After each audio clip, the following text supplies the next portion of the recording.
Sidang perdana kasus narkotika dengan terdakwa Amar Zoni dan 5 warga binaan lainnya digelar di Pengadilan Negeri Jakarta Pusat pada Kamis pagi. Sidang dilakukan secara daring kepada 5 terdakwa, sementara penasihat Amar Zoni hadir di ruang persidangan. PN Jakarta Pusat menggelar sidang perdana kasus narkoba Amar Zoni dan 5 warga binaan lainnya. Sidang digelar secara daring terhadap 6 terdakwa yang berada di Lapas Nusa Kambangan, Karanganyar. Pada sidang perdana, jaksa penuntut umum membacakan dakwaan terkait kasus narkoba yang melibatkan 6 warga binaan. Jaksa juga menjelaskan terkait keterlibatan para terdakwa, termasuk Amar Zoni, mulai dari mendapatkan narkoba untuk dijual di rutan.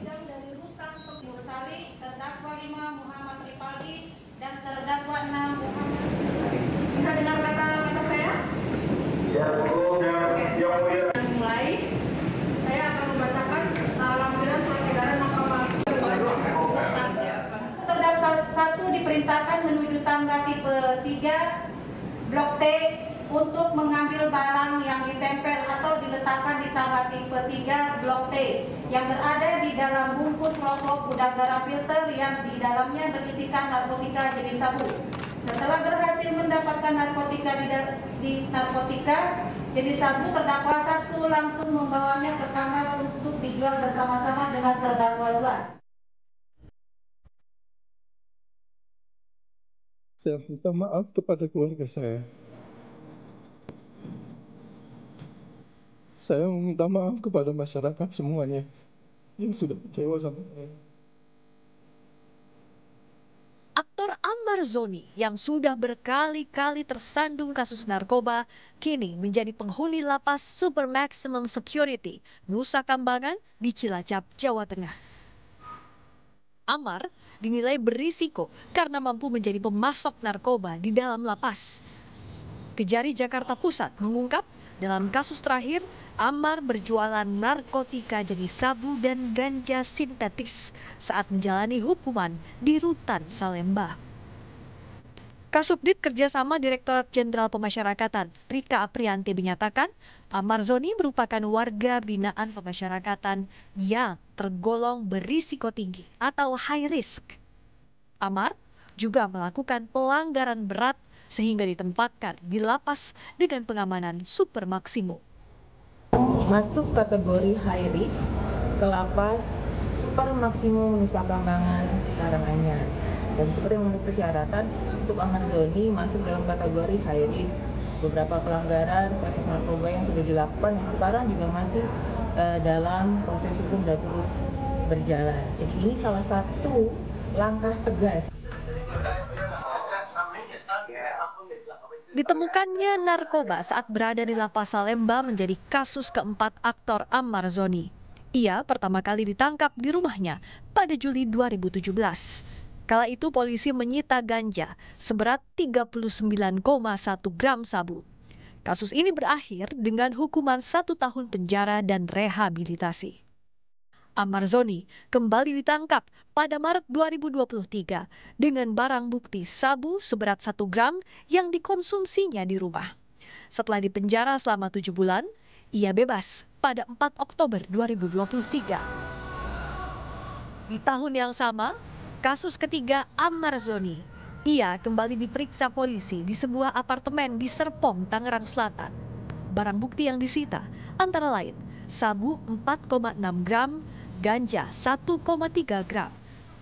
Tim Liputan Kompas TV. Dari Besor, Amar Zoni kini menjadi tahanan dengan pengamanan super ketat di Lapas Nusa Kambangan. Amar Zoni sudah 4 kali tersandung kasus narkoba. Dalam sidang perdana hari ini, keluarga Amar Zoni meminta rehabilitasi. Soal kasus Amar Zoni, kita akan bahas bersama psikolog forensik Mas Reza Indragiri. Selamat petang Mas Reza, semoga sehat-sehat selalu. Mas Reza, bisa dibuka? Apa Mas? Lanjut Mas. Baik. Mas Riza, ini kita lihat bahwa sudah 4 kali Amar Zoni, seorang selebritas ini terjerat dalam kasus narkoba. Anda melihatnya seperti apa peran dari Amar Zoni dan juga kasus ini selalu berulang dan tidak ada efek jerak? 4 kali Amar Zoni tersangkut masalah narkoba itu bermakna 4 kali pula sesungguhnya negara, wabil khusus otoritas pemasyarakatan gagal dalam melakukan rehabilitasi paling tidak terhadap narapidana yang satu ini. Sehingga kita patut bertanya ulang, sesungguhnya program rehabilitasi itu ada atau tidak? Kalaupun ada, efektif atau tidak? Sampai sekarang, paling tidak sepengetahuan saya, belum pernah ada informasi ataupun data dari negara tentang tingkat efektivitas atau kemujaraban program rehabilitasi bagi para napi narkoba. Semakin parah karena dalam kasus Amarzoni misalnya, seorang narapidana tidak hanya menjadi seorang residivis, mengulangi perbuatan pidana, tapi dia naik kelas, yaitu dari yang semula tanda petik sebatas penyalahguna, sekarang didakwa menjadi pengedar. Kendati ada informasi yang berbeda dari Direktorat Jenderal Pemasyarakatan yang menyebut bahwa Amarzoni bukan pengedar, tapi sebatas penyalahguna. Ini beberapa potret kecil tentang ada agenda besar yang harus dilakukan, tidak hanya terkait dengan narapidana narkoba, tapi juga terhadap otoritas masyarakatan kita, khususnya otoritas masyarakatan yang menangani para narapidana narkoba.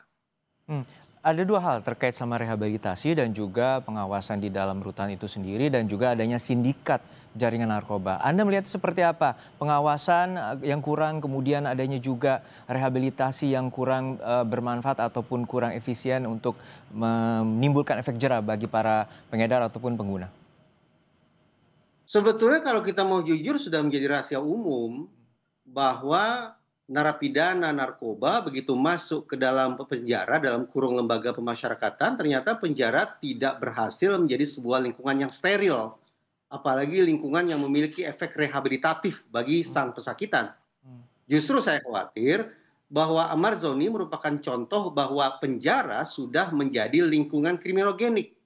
Yaitu lingkungan yang secara ironis justru melahirkan dan memapankan perilaku jahat narapidana.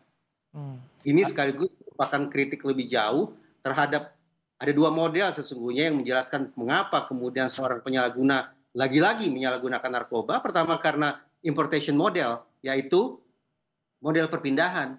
Mereka yang sudah bermasalah di luar penjara masuk ke dalam penjara sebatas memindahkan masalah mereka. Dan yang kedua, model deprivasi. Bahwa orang-orang yang membawa masalah ke dalam penjara itu tidak juga dikenakan program yang memadai. Entah ada, entah tidak. Entah tepat sasaran, entah tidak. Itulah yang membuka ruang bagi para penyalahguna narkoba, yaitu napi-napi ini untuk sekali lagi tidak sebatas menjadi residivis, tapi juga naik kelas. Sehingga saya tandaskan ulang. Ini bukan semata-mata persoalan Amarzoni. Ini bukan semata-mata agenda pembenahan terhadap para narapidana. Tapi agenda besar yang harus menjadi perhatian adalah pembenahan terhadap rezim penegakan hukum kita, termasuk otoritas masyarakat. Artinya kalau keluarga meminta rehabilitasi ini untuk saat ini sudah sangat tidak tepat, begitu poin Anda? Saya mendapat informasi bahwa ketika Amarzoni pada bulan Desember tahun lalu atau Januari tahun ini tersangkut masalah yang sedang kita perbincangkan, Amarzoni juga kedapatan di dalam urinnya masih positif. Artinya dia masih menyalahgunakan narkoba. Sehingga kita melihat dua sisi seorang Amarzoni. Amarzoni sebagai penyalahguna dan didakwa sekarang juga menjadi pengedar.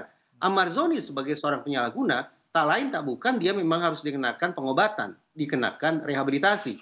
Namun ketika kita berbicara tentang Amarzoni sebagai seorang pengedar, lain lagi ceritanya. Pemberatan sanksi tampaknya adalah ancaman yang patut dikenakan kepada dia. Oke, solutif terakhir untuk pengentasan dan juga pemberantasan dari pengedaran narkoba ini, terutama yang ada di rutan lapas, seperti apa pandangan Anda? Singkat saja. Sungguh-sungguh saya berharap dari persidangan ini terungkap paling tidak ada 4 hal. Pertama, bagaimana sesungguhnya proses masuknya narkoba ke dalam penjara. Ini untuk mengetahui ada tidaknya keterlibatan oknum-oknum penegakan hukum, baik di dalam maupun di luar. Yang kedua, sudah berapa kali sesungguhnya Amarzoni, tanda petik, melakukan peredaran narkoba di dalam. Ini untuk menunjukkan apakah pengawasan itu sungguh-sungguh berjalan secara konsisten atau tidak. Yang ketiga, berapa besaran rupiah dalam bisnis narkoba di dalam penjara? Paling tidak yang dilakukan oleh Amarzoni. Ini untuk memberikan potret tentang seberapa jauh kemungkinan keterlibatan pihak-pihak lain dalam kejahatan yang berskala luas ini. Baik. Dan yang keempat, apakah keberadaan peredaran narkoba hanya berlangsung di sel tertentu dan di blok tertentu, atau juga menyebar di sel-sel lainnya dan di blok-blok lainnya? Baik, perlu penyelesaian yang menyeluruh dan juga pengentasan pemberantasan dari sindikat narkoba yang saat ini juga beredar di dalam rutan Salemba yang melibatkan pesohor Amarzoni. Terima kasih perspektifnya Mas Reza Indragiri, psikolog forensik, telah berbagi bersama kami di Kompas Petang.